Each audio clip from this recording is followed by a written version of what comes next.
There's a house design that housed entire working-class communities across the American South for over 100 years.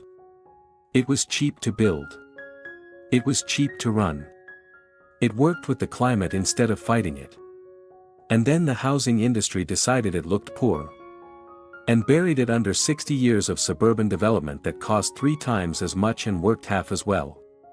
In 2026, with housing costs completely out of reach for a massive portion of the American population, that design is coming back.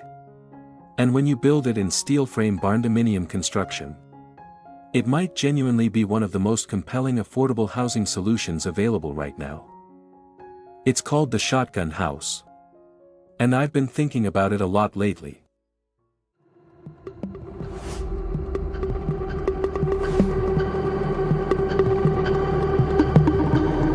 If you're serious about building affordably without compromising on how you actually live, subscribe to Barndominium Haven right now. Hit the bell. We go deeper on the designs that actually solve problems instead of just looking good on a website. Stay till the cost section, because the numbers on this one are going to make you look at your housing options very differently. Let's get into it. Let's make sure we're talking about the same thing. A shotgun house is a narrow, single-story home, typically 12 to 14 feet wide, where every room is arranged in a straight line from front to back. One room directly behind another. No hallway. No wasted circulation space.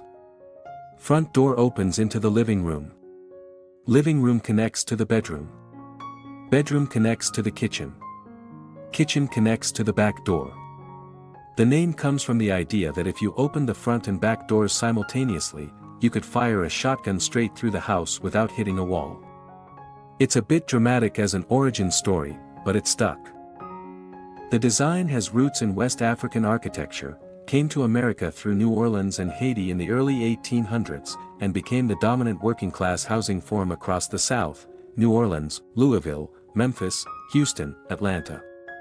From roughly the 1860s through the 1950s. Why did it work? Because it was architecturally intelligent for its context. Narrow footprint meant narrow lots, cities could fit more housing per block. The front-to-back room arrangement created a natural cross-ventilation path, opened the front and back doors and warm air moved through the house in a straight line. No hallway meant zero wasted square footage. Every inch earned its place. That's the shotgun house. Here's the honest story of why this design got abandoned. It wasn't because it stopped working. It's because post-war America associated it with poverty. The shotgun house was working-class housing. It was the house black families and low-income white families lived in across the segregated South. And when suburbanization happened, when the highway systems opened up cheap land outside the cities, the cultural aspiration became the ranch house, the split level, the 2-car garage 4-bedroom colonial. The shotgun house became a symbol of what you were leaving behind. Not of intelligent affordable design. Of poverty. And the housing industry responded to that cultural signal by abandoning the layout entirely, in favor of wider, more corridor-dependent, more wasteful floor plans that cost more to build and signaled more status from the street. The affordability intelligence of the shotgun layout got discarded for aesthetic and cultural reasons, not practical ones. And I think in 2026, with housing costs doing what they're doing, it's time to separate the cultural baggage from the design logic. Here's where it gets genuinely interesting. The shotgun house in traditional wood frame construction had real limitations. Narrow 12-foot widths made it difficult to insulate properly. The connecting room layout, no hallway, meant you sacrificed privacy between rooms. And traditional construction at that width made the building structurally vulnerable over time. Now take that same layout and build it in steel frame barndominium construction. The insulation problem disappears. Closed-cell spray foam on a narrow steel frame building performs as well as on any other barndominium. The structural vulnerability disappears. Steel doesn't rot. Steel doesn't rack under decades of weather. A steel frame shotgun building will be structurally sound in 50 years without the repairs that plague traditional shotgun houses. And here's the thing that makes it genuinely exciting as a barndominium configuration. The narrow width is actually a cost advantage in metal building construction. A 14-foot wide steel building uses significantly less material than a 30-foot wide building of equivalent length. The steel kit cost per square foot on a narrow building is lower than on a wide one. You get more square footage for your fabrication dollar in a longer, narrower building than in a wider, shorter one. The shotgun layout isn't just a floor plan choice. In barndominium construction, it's a cost optimization strategy. Let me walk you through how this actually works as a floor plan. 14 feet wide. 60 feet deep. 840 square feet total. Room 1, living area. 14 by 16 feet. Front door. 2 windows on the front wall. 1 window on each side wall. Room 2, primary bedroom. 14 by 14 feet. Connected directly to the living area. Window on each side wall. Optional room 2.5, a partial partition between the living area and the bedroom. Not a full wall. A half-height divider, 6 feet tall, that provides visual separation without fully closing off the room. This is the thing that makes the modern shotgun work better than the original. You get implied privacy without losing the cross-ventilation logic that makes the design function. Room 3, bathroom. 14 by 10 feet. Full bath. This is actually wide for a shotgun bathroom. In a 14-foot wide building you can fit a real bathroom, not a narrow excuse for one. Room 4, kitchen. 14 by 14 feet. Connects to the back door. Windows on the rear wall. Back door leads to a covered rear porch, 8 by 14 feet, extending the living space outside. That rear porch is the detail that changes the whole experience.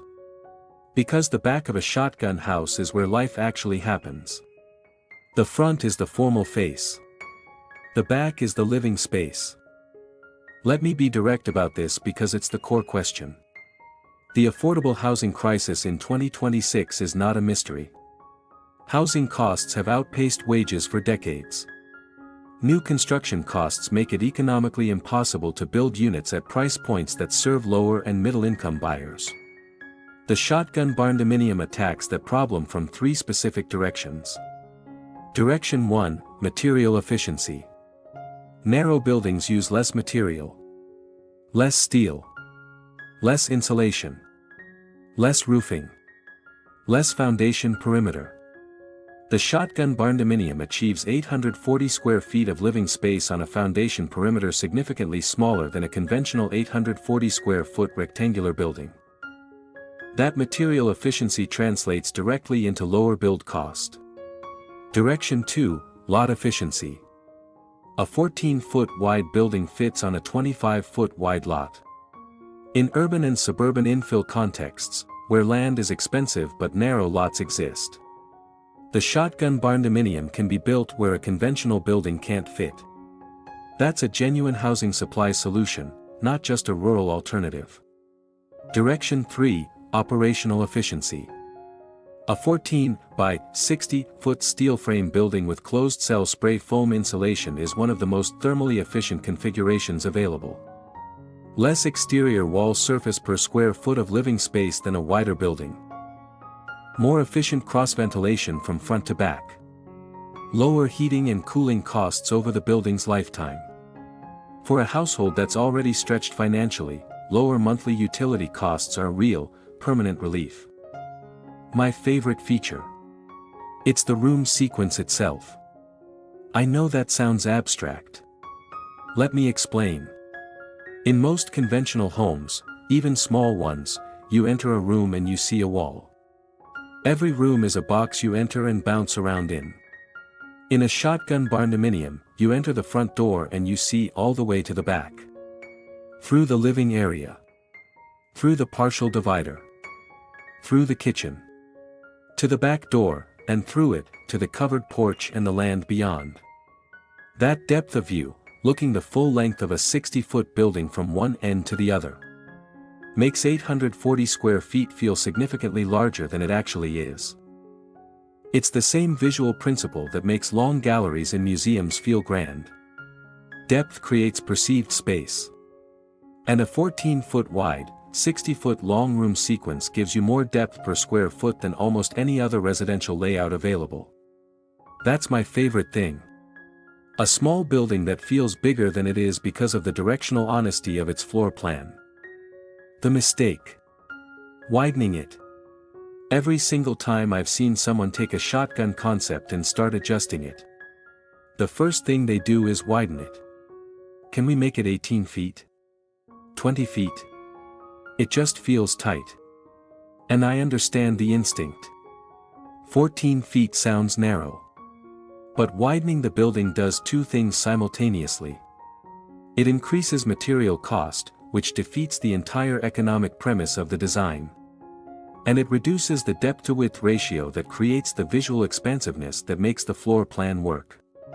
At 14 feet wide and 60 feet deep, the depth-to-width ratio is 4.3 to 1. At 20 feet wide and 50 feet deep, it's 2.5 to 1. The building starts to feel like a normal narrow rectangular house instead of a shotgun. And the cost advantage starts to disappear. If you feel the need for more width, add a lean-to on one side as a utility space. Keep the main building narrow. It's narrow by design. That's the point. Real numbers. 2026 mid-cost markets. Shotgun Barndominium, 14 feet wide, 60 feet deep, 840 square feet, 1 bedroom, 1 bathroom, open living and kitchen, rear covered porch. Steel kit and erection, narrow building, lower material cost per SQ feet, $16,000 to $22,000. Foundation, $9,000 to $13,000. Closed cell spray foam, $9,500 to $14,000. Plumbing, $7,500 to $11,000. Electrical, $6,000 to $9,000. HVAC, single zone mini split, $3,500 to $5,500. Septic, $8,500 to $12,500. Well, $8,500 to $11,000. Windows and doors, $4,500 to $7,000. Rear porch, $5,500 to $9,000. Interior finishes, flooring, drywall, kitchen, bathroom, $13,000 to $20,000. Contingency, 15%, $14,000 to $21,000. Total realistic build cost, $105,500 to $154,500 fully finished, mid-cost US rural market, 2026. That is one of the lowest total build costs for a fully finished, move-in ready, steel frame residential structure available in 2026. Now, if you're building in an urban infill context where land is expensive, the land cost changes the total picture significantly. But the build cost itself, the structure, is real. And for the rural and semi-rural buyer who already has land, or who's buying inexpensive rural land, this is a total land plus build investment that is genuinely within reach for households that conventional housing has completely priced out. I'm not going to tell you this is perfect. One bedroom is the honest program for 840 square feet in a shotgun layout. If you need 2 bedrooms, you're looking at extending the building to 70 or 75 feet deep or adding a small second structure. Both are achievable. Both add cost. The room-to-room layout without hallways creates privacy challenges for couples or roommates. The partial divider I described handles it better than the original shotgun did. But it's still not the same as having a genuinely separate bedroom with a door that closes completely. Financing, same Barndominium challenge. Non-standard construction. Portfolio lenders, USDA rural development, owner-builder cash builds. And in urban infill contexts, where the narrow lot logic makes the most sense. You may face zoning restrictions on metal exterior finishes in residential neighborhoods. Research your local codes before you fall in love with this as an urban solution. It's a better fit for rural and semi-rural land in 2026 than for most urban infill applications. Here's my honest answer to the question this video asked. Is the shotgun barndominium the affordable housing solution of the future? Partially. It's genuinely one of the most cost-efficient residential configurations available in barndominium construction. The material efficiency is real. The operational efficiency is real. The visual spaciousness that the layout creates for its square footage is real. But it's not a silver bullet for the affordable housing crisis. Because the affordable housing crisis is partly a zoning problem, partly a financing problem, and partly a land cost problem. And a clever floor plan can't solve all three of those simultaneously.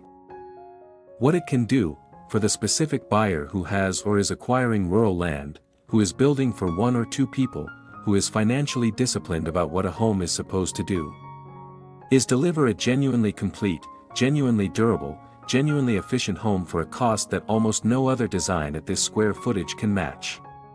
That's not nothing. In 2026, that's actually quite a lot. If this got you thinking, subscribe to Barndominium Haven. Tell me in the comments, is the shotgun concept something you'd seriously consider? And I'll see you in the next one.